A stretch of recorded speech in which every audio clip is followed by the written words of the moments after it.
It is indeed another beautiful week. Hello and welcome to the Tea Time. And of course with me, your host, Zainab Chow. On today's Tea Time, I know it's really gender balance here. I have two CEOs and you've been wondering, wow, tea Zainab, they taxi table bilanla. So with me on the Tea Time, I have Miss Fatima, who is the CEO of Yahare company, and of course EMIDS Promotion, the CEO and founder of EMIDS Promotion. You're all welcome to the Tea Time. Thank you. Well, I'll start with you, Fatima. Can you please tell us about your journey? How does it start, the Yahare whole thing? First of all, I would say thank you for having me today, Zainab. It's really a pleasure.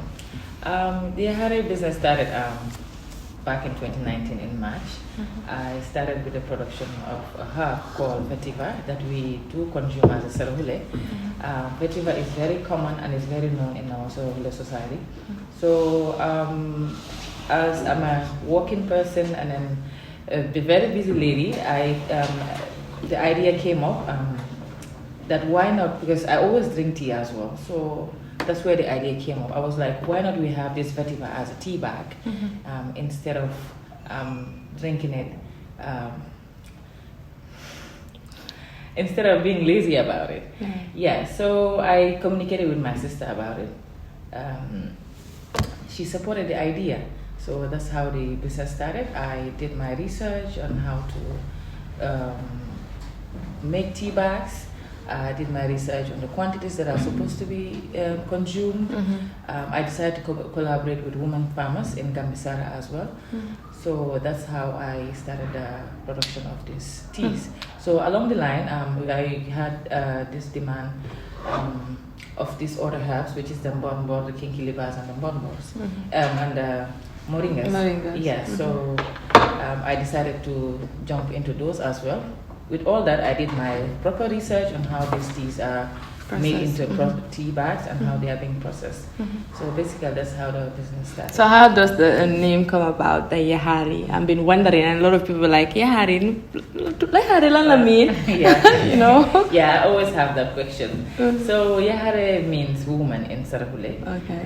Like I said, I started with the production of the female tea, and then I started with the collaboration with women farmers as well. So that's how I piled up everything, and I decided to name this tea. Yahare. Well, I know of Yagare in Sarahule. I think that those are little kids. Yeah, oh, it's Yahare actually. Yahare. Yeah, Yahare. Okay. Yahare, yes. Image. Image. You like Sarahule? I enjoy tea. Yeah. Last time when you were not gonna. Exactly. Yeah. This time when you demand the same. Exactly. So, what are the challenges you're facing in business for Gambians to take ownership? It's really hard for us to take ownership. So what are the challenges you're facing for Gambians to take ownership? Yeah, so it was challenging in the beginning because Gambians don't really promote and then they don't really accept what we produce here. They believe in the ones that have been imported in the country. So what we did from the beginning is we were more on the marketing, we were more on social media talking about the health benefits and then promoting the teas. So we did all of that. I mean, we usually go to some supermarkets and then they won't accept the teas. They believe that Wow. So that's basically something that is challenging to the young businesses that we have here. Wow. So and then exportation, everything is it was really challenging. But alhamdulillah, we are supplying some of the supermarkets now, like Alvihaj, King Baker's, Herbal, and many other supermarkets. We are now supplying them. So Gambians are beginning to take ownership. Through the supply and all. Sure. We are seeing that people are really buying the teas now. Over to you, Emmett. Emmett, you being a male, you have and nga wara muna am company bu nga xamne mom moy EMIDS Promotion xalé yi di yëngu ci art di def modeling ak yoy nonu naka la mbir bi doore ba tay everyone is talking about EMIDS Promotion ku bëgg nekk model is like fogolo nga dem ci EMIDS so naka la commencé how does it start? Well, thank you for the invitation once again. Well, I'm starting mom yomut yow xina xam nga ci dara nekul lu easy comme niko Yahare waxe rek Gambian dañu am problème pour gum et Gambian. Especially si Gambia started dara comme man moo ko starté foreigners ñoo ko doon def so ma involve in waaye still dañ ma day bàyyi dem si bu keneen waaye actually bala ngaa xam lu xew fekkata mooy loolu waaye alhamdulillah it's getting bigger and better every year so right now moom alhamdulillah waaw so am na li nga nekk di tooga moom xam naa ne ñorangut waaye su ñorut sax dinañ mën a wax ne jegeñ na pour ñëw waaw cin li baax na daal waaw fu mu nekk waaw te mi ngay xeeññee waaw pour mu leer waaw so Imid bala ñëw foofu noonu si tooga bi rek yow sa agent bi yaa ngi am ñi nga xam ne moom mooy jigéen te yow nga nekk li nga xam ne moom mooy góor war a am li nga xam ne moom mooy modeling agency te jigéen yaa fa nekk ak yu noonu so naka la mbir bi dee meral du dee am bien difficulté soo dee fii fu mu nekk nii tuuti xam nga Gambia bi dafa mu tuumal te Imid dafa am jànxa si lii bi Imid dafa nekkaa benn modèle moo tax mu def ko février daf dee am loolu difficulté moom daf dee am as far as yaa ngi liggéey góor bi jigéen understand comme la ma leen ko def wax rek ñoom effectivement ñëpp mënu ñëw bokk am because of ku nekk looy def looy mën a feeñ ci man waaw dama am problème boobu noonu comme yéen yu know waa Imid kii la teg si kaw kii la teg si waaw dafa am kum nopp sax yëpp na jànxa waaw yëpp duy ñàkk waaye as far as tam lu ma ne man lu may gis seen nekkul di ko gis because as far as maa seen boss man maa ngi gis ku nekk performance am soo respecté liggéey respect looy def you have more opportunity dan ku respect lu tam lu mooy def waaye liggéey jigéen neewul dama seen problème even I went to court with some people about this nonsense things boo duy ñàkk yooyu non alasana waaye alhamdulilah dama leen ko def ak loolu mun a wax du ñàkk waaye loolu ma fekka maa def lu war so loolu moo nekk si système bi alhamdulillah so depuis kañ la agency bi commencé this modeling agency waaw at bi ñu ngi am 15 years Imid yàgg nga si aar bi te nga retire 15 years bari na di Yahare te nga retire ñu bàyyi ñoom Yahare yi jël ownership non léegi rek si deret bi rek léegi moom dafa rek si deret waaye xam naa ne si kanam daal lañ bàyyi daal insha allah si kanam boo sama doom bi sa loolu la mu ne kañ ngay bàyyi ma ko laa bàyyi so Imid yaa ngi am li nga xam ne moom mooy that is Miss Tourism that is the 26th of this month Saturday coming so lan la nit war a yaakaar o lan la nit di séentu that very day si bés bi waaw ku bëgg a gis talent ñëwal bés boobu noonu bi ko xale yaa ngi préparé lu nga xam ne moom lu yàlla xam doy na buñ commencé na ma leen xeboon nag waaye bi fan mu ne si ma dégg ku bëgg a gis talent ñëwal on the 26 ak culture waaw insha allah te lu si gën a ne mooy xale seen plateforme yëpp based on tourism so what's the concept behind it why tourism yeneen di yaa ngi fi ñu ngi organise different miss waaye yow lan moo tax nga ñëw with this Miss Tourism because soo ko seetloo Miss Tourism ak Miss Gambia moo the only thing recommended by the government of this country yeneen pages yëpp you just give name waaye Miss Tourism te soo ko seetloo tam Gambia tourism place la so su ñuy beesee fii ñuy bees fii at least tourism dafaa gën a dem si kanam loolu tourism waaw mus naa happen ñu ne 22 years ago si la happen from there mus naa happen so mu dee so ñun ñu dekkali ko so this is our 4th year te ñu ngi gis ne ñëpp a ngi ko appreciate because as of now Houston Sports ñu ngi si jàppa NCAC tam ñu ne nañ seen délégué su ñëw pour seetaan event so ñu ngi gis ne lu ñooy def nit yaa ngi see jàpp so alhamdulilah ñoom ñu am nañu wee bu ñooy poussé suñu tourism industry to another level waaw all right to you we talk of ownership previously but what are you doing in mega publicity ba léegi pour Gambia ni mën a jël li nga xam ne moom mooy ownership because foog nit ñi war a gën a mën a ràññee li nga xam ne moom mooy tii bi Well, comme ma ko waxee like what I said previously, we are now supplying most of the supermarkets. I mean, we want every Gambian to get access to these teas. I mean, we want every Gambian to live a healthy lifestyle. So recently, we've started supplying in Basse. We have started supplying in Farafenni. Wow, Basse bayo. Wow, fog mo aga because you know, I'm gonna kiss on a kid defal dara like. Foog nit ñi jot si. Exactly. ñu mën si am ñu gis si seen bopp. Exactly. So ñu ngi si social media bi we are always on Instagram, Facebook ak Twitter di wane awareness bi ak di wax basically the health benefits of these teas. Tea ñu ngi leen di béy fii nii waaye xamuñ luy njëriñ bi. So looloo tax ñun ñuy wax health benefits yi def nañ si research ba toog. And then we are making sure that ñëpp ñu ko naan ñu xam njëriñ buñ ci am. tii si am na njëriñ bu baax yeneen tii ñu ngi ñëw si dëkk bi but we don't know how they are made. We don't know what are the additional things that are added. So yii nii we produce them you just use the raw materials amul benn additives buñ fa dee def so they are all natural and healthy. Wow, so basically that's what we are trying to do, to make sure that every Gambian get access to these teas. We do have sales agents also who go around town marketing these teas and then selling them to individual people. And then they have delivery. Well, we do delivery services. Then they use delivery companies in case ñoo xamne ñu nekk seen office, sometimes they just call ñu ne dañ soxla tea bi. So what we do is call these delivery companies ñu ñoo jël si tea bi ñu deliver leen ko. Previously you made mention of the female tea. Can you elaborate more on the female tea? Pour suma mbokki jigéen ñi xam female tea bi moom lan la Emid. waaw dëgg te mu ne am na male tea tamit. waaw foog mu leeralal bu Emid xam man tea bi moom dëgg rek maa ko enjoy na macha allah dama naan tea waaye saa mi dama naan tea moom waaw léegi nañu wax male bi ak female bi te yow nga am intérêt si male bi. waaw suma xale yi seen si am solo. waaw nañ si am solo baax na tamit pour xale yaa because soo xoolee tamit lii bokk na si lu doon am guddal fan suñ maam yi bari. yaa because xob yu ñëw dundee ak yooyu noonu waaye fu mu nekk nii ñun moom na ñëw rek. loolu actuellement suma papa dafa jëndal lifin sax moringa daf ko def si lekka waaye su amee lii tam xam nga moom du dafa tëdd. jarul mu dem uti xob yooyu kooku lébu la. waaw dafa baax moringa mo dafa baax. so raw herbs yi nit ñi comme baxal bi ak yooyu nit ñi dañ ci dee tayal léegi so moo tax ñu defa ko tea bag moo tax you just take one tea bag and then def ko sa kaas ak naan you can use it anywhere you go mën nga ko def sa handbag sax if you're in your office you just take dafa portable xoolal yeah it's very portable wow so basically the question you asked about the female tea one of the benefits I should start from saying I'm a Serapule still. Yeah. So as a Serapule, we do believe in this. The vetiver, we say a bit. One said, Lay is something that you have to be drinking constantly.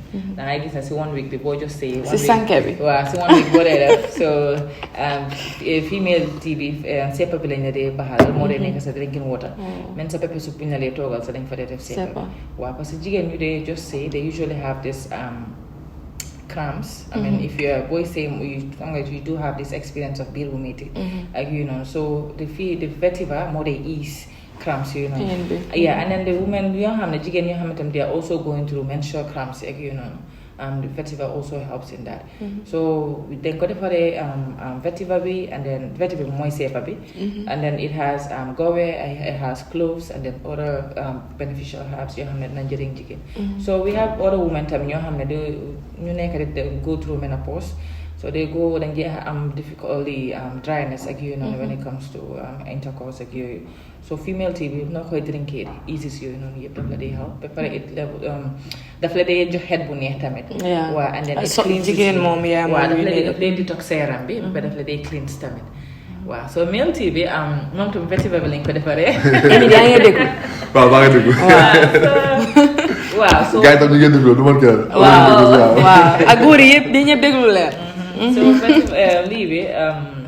male tea bi tamit moom tamit vetiver herb bi lañ ko defaree waaye moom dafa am different herbs suñ fa boole separate from the female tea moom am na ginseng ginseng ni nga ko xamee it's very good am na ginkgo biloba am na saffron clove ak am na garlic tamit so lii yëpp daf lay enable blood flow si yarami góor bi so xam nga boo amee enough blood flow si nga dee mën a am erection ak so da nga dee gis ne góor yi am na ñoo xam dañ dee am difficulty si yooyu and then activeness si ak kenn nga war active so daf lay dimbale si yooyu noonu yëpp so basically female tea bi lañ doore so góor yi ñu doon demand understand boss waaye pour time frame dafa war a jënd balance waaw xam nga nekk time la so ñun I was well experienced in the female tea so male tea bi bu mu doon ñëw dafa ni doon pour jël time and then do my research and all xam luy njëriñ góor yi ak lu dul njëriñ so make sure combination bi yëpp fa nga jël time xool loolu yëpp balaa nga koo defar daw leen dem Yahare ko daw leen gisee gaay ok Imid ñëpp xam na ne beauty pageant si dëkk bi fu mu nekk ni doole luñ ko bu baax te soo xoolee yeneen dëkk yu nga xam ne macha allah maa si de Philippines yi ñoom dañ dee doole li nga xam ne moom mooy beauty pageant because daf dee boost the economy of each country but soo xoolee si Gambia bi so much have been lacking behind especially when it comes to beauty pageant government don't really invest so yow naka nga gisee loolu noonu because yow yàgga nga si aar bi for 15 years ndax sa pageants yoo dee organise government bi dañ si dee really intervene because dafa am li nga xam ne daf dee happen comme ñu war a am ku war a represent Gambia war a dem overseas maanaam tukki Europe pour represent Gambia but da ngay gis duñ dee mun a dem because jigéen yu bari ngay wax loolu government bi duñ dee invest loolu so what's your take on that Well, man, last time, comme je l'ai dit, fait séparer Minister of Arts and Culture ak Tourism industry. It's too expensive. Why man low like this? Because so said law, why Minister of Tourism, if I concentrate more tourism than arts and culture. Te so said ram gabi dam centre bi fofu la gina neka moto li nga concentré fofu waye luñ wara def mo den séparer ñaari ministry suñ ko séparer suñ arts and culture du move dafa stuck in one place because also for the past 5 or 6 years the same thing dañ def you go there amuñ phone every amuñ phone waye luñ de wara te luñ de wara def bo dañ koy def ken ba mut sek because they spend I danga liga spend I 1 million 2 million dollars on other program ñom lolu lañ why do music do beauty pageant no they spell a Janjabure festival and then festival you have them fine you have to do that but divide all halis so spend nangam fi nga spend nangam fi so your beauty pageant mu ngi xale ya fa nek only jigen ña fa nek wala music industry the same thing mo fa nek waaye this gis na last year try nañ jox nañ advance pass for some Gambian artists that appreciate na lolu non tar bi ko man la wax man lolu la wax waaye nañ concentré sa jini because so da nga bëgg tukki yow dal na bëgg nga tukki mu la pass du ben ay ala sa ñu la sa suñu bis ñu ko fayal pass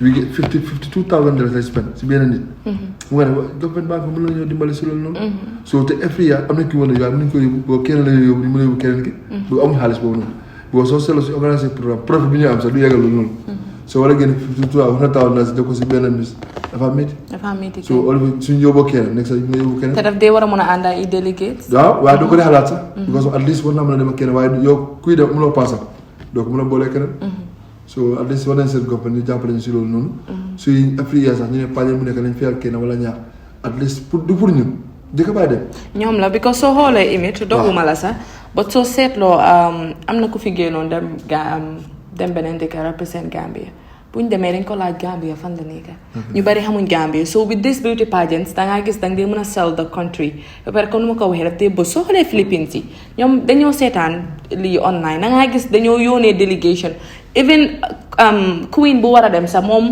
private jet moo yóbbu bagaasam yi prior bala moo dem so dangaa gis tey Gambia soo demee arts and culture pour wax gaa ñu sponsor la ñu laa tegal ne xale yi ñii dañ hotel dañoo dem Richard dañoo dem di trustuñ ñu ni neen sax trustante wu so dangaa gis loolu noonu am dafa am lu bari li nga xam ne daf ko di laaj behind te dangaa gis ñu nga am na xale yu nga xam ne they have passion for modeling wala beauty queens yaa ngi understand so yow those that have passion for it bàyyi leen ñu dem si lu gaay bugga te loolu noonu yaa ngi si amaale njëriñ yow sa boppa because it sells the country comme ni ko comme last time la moo comme last 2 months yóbbu naa sama proposal to NCAC xaalis bu ma gisee dafa rëy dafa gisee mu rëy mu ne ma dëgg ba léegi yaa ngi si kawam because bu ta understand for the past 2 years maa ngi ne ba léegi dara sottiwut still maa ngi def mu ne ma keep on trying mu ne ko pour man lu ma war naa ko def every year I'll bring a proposal ida ngeen sponsor ma waaye lu ma war mooy naa ko def naa def sama proposal solo ma sponsor baax na solo ma sponsor maanaam waaye da nga def sa waru ga waaw man sawar because soo seetee ministre yëpp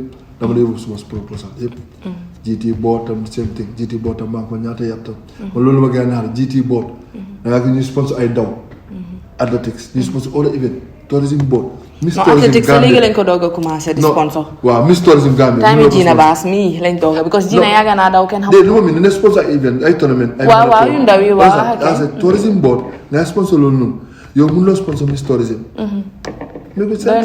te tourisme moo la amee xaalis loolu tax nga nekk fa soo ma ne yéen dama ne tool ma ne xool gars rek ma ne waaw alhamdulilah man lu may def moom ndax ñoom taxuñ ma ko def dëkk baa man ñoom te dëkk bi laa ko def te xam naa lu mu yàggee dëkk bi ni ma si fekkas ni la si fekkas ñu ne ku yàgga si teen foog baag fekkala si so EMIDS si sa agency bi ñan ak ñan nga di am dafa am catégorie si nga xam ne yenn nit yu am certain futures ndax mënuñoo bokka si sa agency bi comme for example ñu rëy yi because dañ foog ne tey beauty pageant rek da nga war a au modeling agency da nga war a slim da nga war a am certain lii yu nga xam ne yaram bu xam tam lu tax nga war a mën a join ñu punkal yi suma maasi yi ndax mun nañoo model man suma model la ma ko ëppoon man I will have a disabled person nekk suma agency bi because of man lu ma feel mooy model pour ñun ñëpp la ñeema ko waaye Imi man Ibadou Wale mu maa nekk model ma ne ko it's normal boobu man suma model duñ sol lu nga xam ne waruñ ko sol dangaa sol lu di set te yow soo amee yaram nga sol lu la jàppa keneen gis ko am yaram hey waa lii jàppa na kii de man suma ko sol maa jàppa the same thing. Model mooy rôle model koo gis mu dem si design mu ñawal ko design dafa am profit te soo ko ñu ñëw profit moo tax. soo man noo mun a em na nga nekk ku correct dof moom mun ma ko jël moom. waaw dof moom kay. waaw boobu mun ma ko jël waaye soo nekkee ku correct moom. soo nekkee nii rek ak sa xel yu mut waaw ak noo mun a mel am na ku nekk si kër mu ngi mel noonu. soo su ko solee loolu. mu jàppale itam mun ngaa mel kii moo ñëw kii mu jàppale mu ñëw ko mu jàppale. waaye mu ne da nga war a sew da nga war a njool da nga war a tuuti ay. non waaye tam kuy xeesal tam du ma ko dee jël tam. waaw xeesal moom waaw boobu tam moom bokk noo mun a amal sa natural color rek. so what is your say on to what people say ne comme modèle yi naka la tudda dañ dee exploit nit yi dañ dee jaay seen yaram yi comme ñu bari comme ni nga ko waxee am na ibaadu boo wax ne moom ibaadu la ndax na mun a nekk modeling so what's your say on the concept that people have the bad picture that they look to some models. waaw comme loolu dañ ko dee wax comme dama dem problème boobu sax comme suma modèle yi ak suma mbir sax dañ dem problème boobu noonu. waaw ñun daal ku nekk la jaay sa borom maala tare kii ne maala tare. ala sax waaye loolu du ñàkk bon ak baax si jikko la nekk du solo. ala sax nit ki mun ngaa nekk si kër bi nga gën a bon ku nekk Sénégal bi loolu daf di am na ko dee gis. ala sax soo mun ngaa nekk modèle nga mel noo mel. ala sax because of fu la fere yaa ko mel sa bopp. waaye du ñàkk nga soo nekkee modèle people yi gën a toppa wala sax waaye yaa def dama la ko la defal fu la pere sa bopp soo demee liggéey nga liggéey moo la koy soo pere nga ñëw man moo tax moo soo gisee man su ma waasee télé maa soo modèle yaa nag loolu man rungal loo nga ma sax waaw dañ dee doo ba Serekunda ok alliance ba Serekunda dox naa ko lu bari ñi jaarale soo ma ne meg soo moo tax su ma modèle ma ne meg soo ñu ma dee miin pour maa dee xam seen problème si nga sama dem wala lii moo dama dee advice comme soo dem place sax xam naa si ko dem maa soo demee kii nii la mel defal lan moo la war nga ñibbi bon fu la fay moom yaa ko mel mënuma ko mel nii nag. yaa ko mel sa bopp. waaw so loolu la advice nga dem joxe sa soxla. waaw. So Yahare, what are the types of tea you have? Because with me I have the kinkiliba and moringa. So yen façon tea nga am pour ñeneen ñi nga xam ne maybe hit na bëgguñ kinkiliba bëgguñ lemon ak yooyu noonu.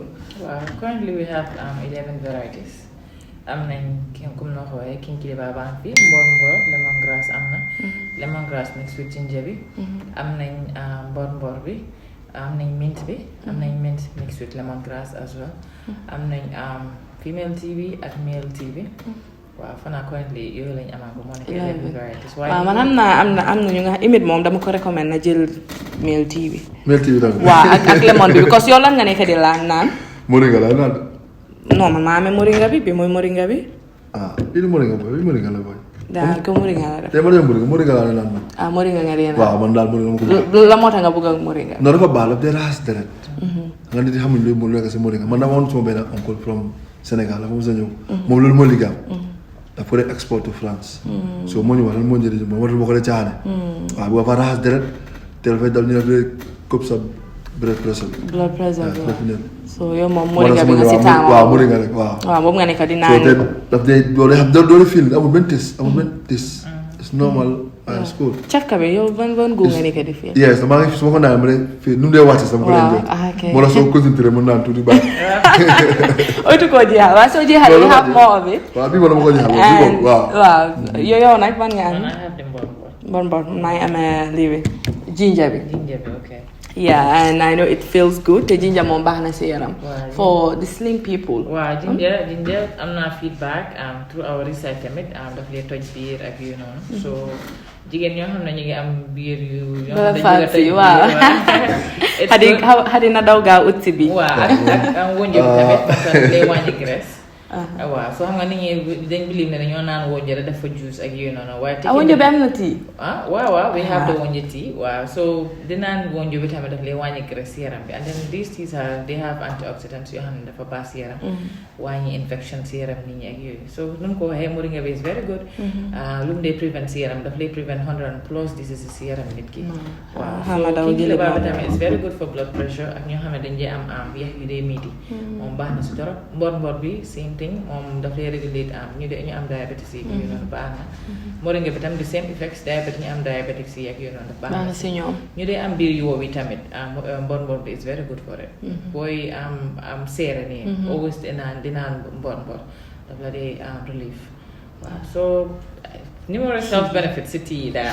So do you guys do wholesale ak retail because am na ñu nga xam ne tey xam naa su ma pere mu am ñu ma text naan ma ne naka la fan lañ mën a amee because di nga health benefits yu nekk si tii dama ragal ku nekk jël bu nekk ak ñu nga xam ne tamit foog ne wonjo pour lii rek la imit yow ñaankati wonjo nga yow imit soo ñëwee alliance daf laa ñaan wonjo mais ma wonjo waaye wonjo bi am na tii yeneen wonjo yi dañ fa dee boole ay essence ay man yoo sul ma koy naan man su ma naan wonjo naturel wonjo baaxal ko ba mu baax sotti ko seeka ko naan doo ko seera waaw te bi am na tii léegi waaw yi moo gën a correct yéen fee bëri ay bagage xam nga ni luy sonal ay boole waaw ñun loolu moo ñu sonal dañ dee boole nag hey lii saf na ne sa maas saf na saf rek waaw so strawberry juice dama apprécier lii tal la ko ba apprécier bu maa ngi toll yu yóga dama ko ba apprécier te kontaan naa trop ci loolu ne ko sax lii mooy yow réew mi kanam fu nekka jàpp foo jàpp man maa ngi nii nekkuma la liggéey waaye maa ngi delloo sama famille yaakaar moom nguur tey yaakaar moom nguur ëllëg alasana ñu ñëw ñu dimbalam ñëw wala itam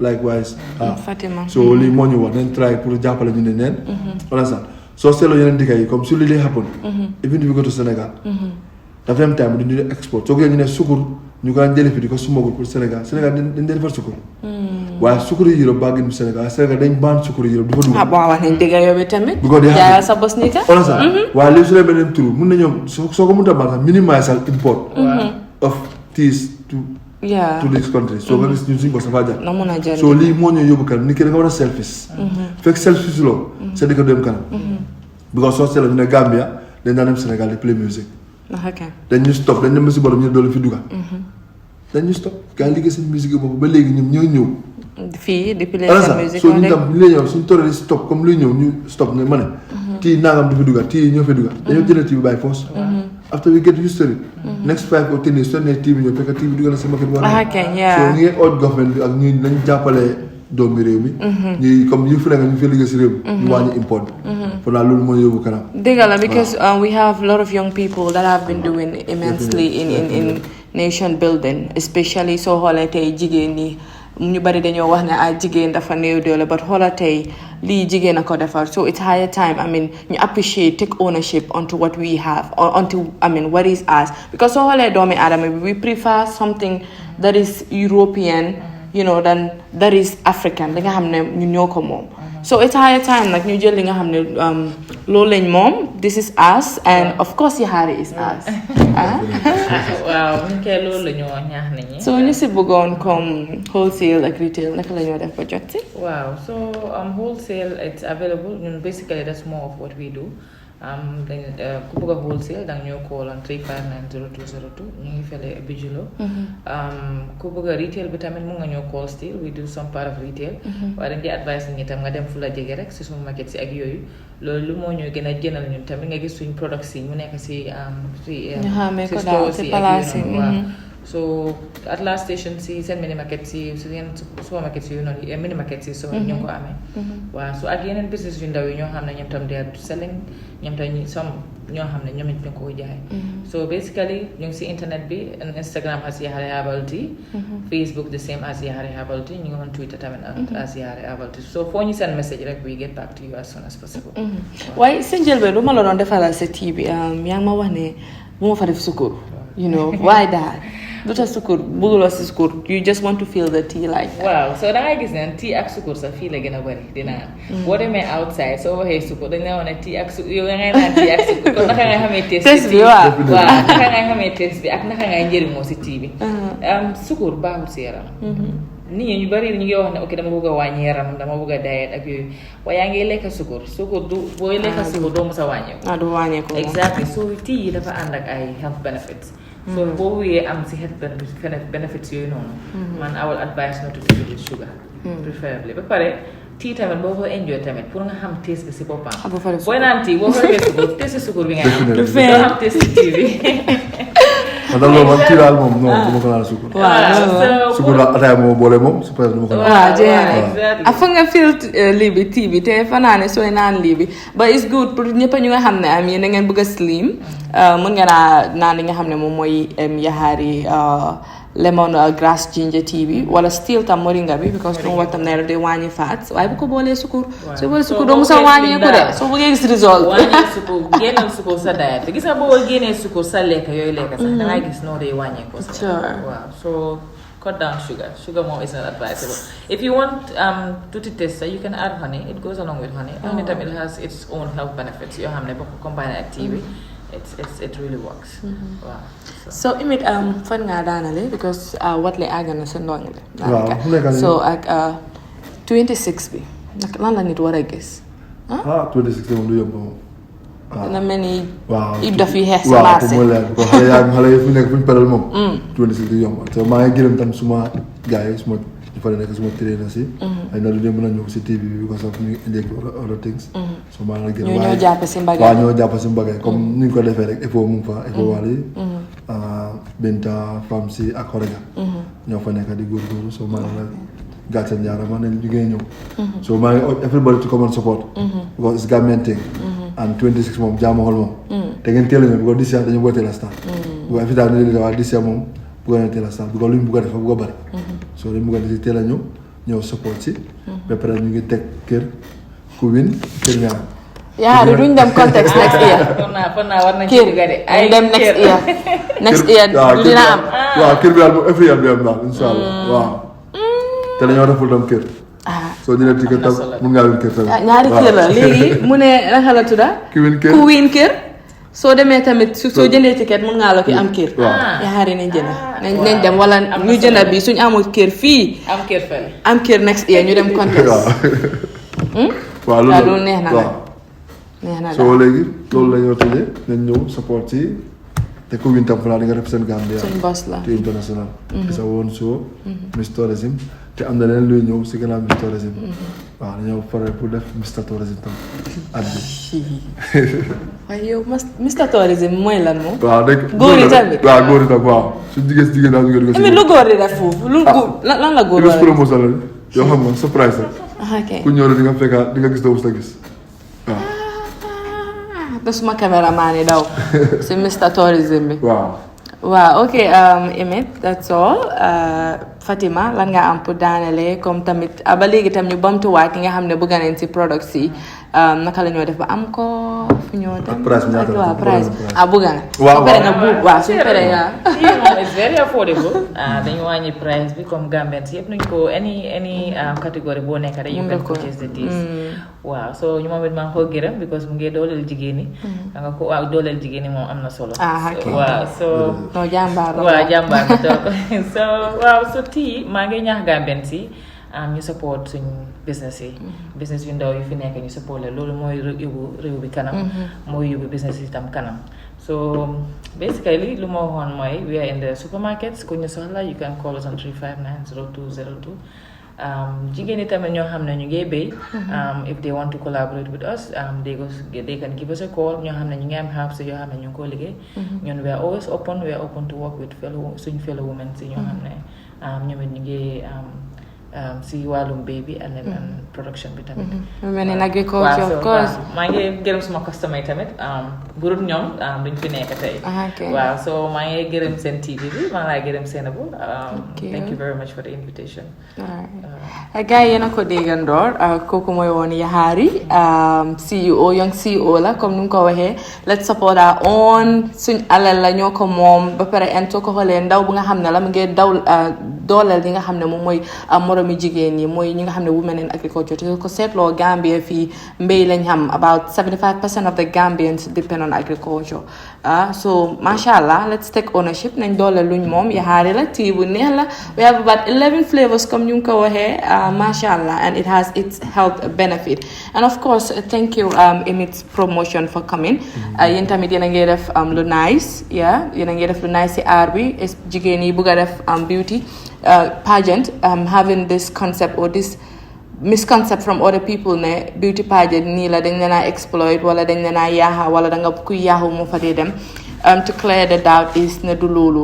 to sell li nga xam ne moom mooy suñ young designers yi ak yooyu noonu ñu jaay li nga xam ne loolu lañ moom mooy suñ African outfits yi so let's forget about the misconcept and whatsoever and of course kii tamit naka la tudda Aida Bidiwal has been doing great si beauty pageant bi moom tamit jigéen la and young CEO la mu ngi empower young girls into pageantries moom tamit mashallah I'm gonna look great. So well viewers, this is all we have for you on today's tea time. Well, join us for another tea time, and of course I am your host Zainab Chow. Bye for now.